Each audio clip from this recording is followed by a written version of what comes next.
এবার যৌথ প্রযোজনার ছবিতে অভিনয় করার কথা চলছে মনোয়ার হোসেন ডিপজলের।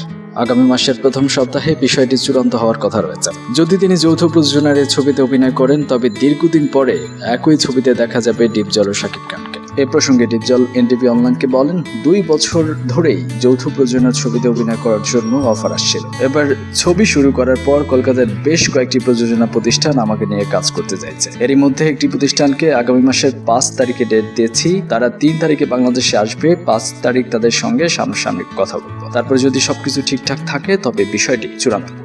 কলকাতার কোন প্রতিষ্ঠানে কাজ করছেন জানতে চাইলে ডিপজল বলেন, কলকাতার শ্রী ভেঙ্কটেশ ফিল্মসের সঙ্গে কথা হয়েছে। সেই ছবিতে শাকিব খান অভিনয় করার জন্য চুক্তিবদ্ধ হয়েছে। আগামী রোজার ঈদকে কেন্দ্র করে ছবিটি নির্মাণ করার কথা রয়েছে। আমি গল্পটি শুনেছি, সেখানে আমার পাশাপাশি মিঠুন চক্রবর্তীর প্যারালাল চরিত্র রাখা হয়েছে। কিন্তু আমার কিছু বিষয় আছে, আমি সবকিছু না বুঝে কাজ করব না, সে কারণে আমি তাদের এখানে ডেকেছি। শাকিব খানের সঙ্গে এর আগে ডিপজল কোটি টাকার কাবিন, দাদিমা, চাচু সহ অনেক ছবিতে কাজ করেছে। তবে এবারই প্রথম তারা যৌথ প্রযোজনা ছবিতে কাজ করবেন, যদি সবকিছু ঠিক মতো এগোয়, এমনটাই জানান ডিপজল। তবে তিনি এটা জানাতেও ভুলেননি, যৌথ প্রযোজনার নামে প্রতারণা চলছে। বাংলাদেশ ও ভারতের লোকবল সমান অনুপাতে কাজ করে না যৌথ প্রযোজনা ছবিতে। এ প্রসঙ্গে ডিপজল বলেন, আমি শুধু অভিনেতাই নই, আমি একজন প্রযোজক। দীর্ঘদিন ধরে আমি চলচ্চিত্রের সঙ্গে জড়িত আছি।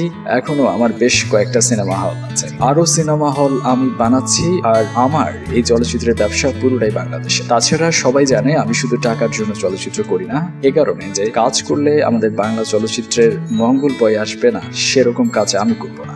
শর্ত পূরণ হলেই যৌথ প্রযোজনা ছবিতে চুক্তিবদ্ধ হবেন বলে জানান ডিপজল। তবে 2 দেশের এই যৌথ প্রযোজনা খুব একটা দরকার নেই বলে মন্তব্য করেন তিনি।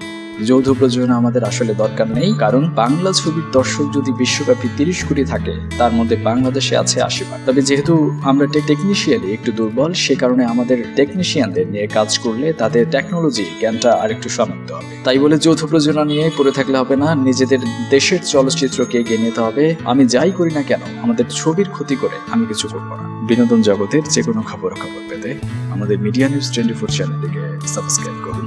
আসুন আমাদের ফেসবুক পেজে facebook.com/medianews24.official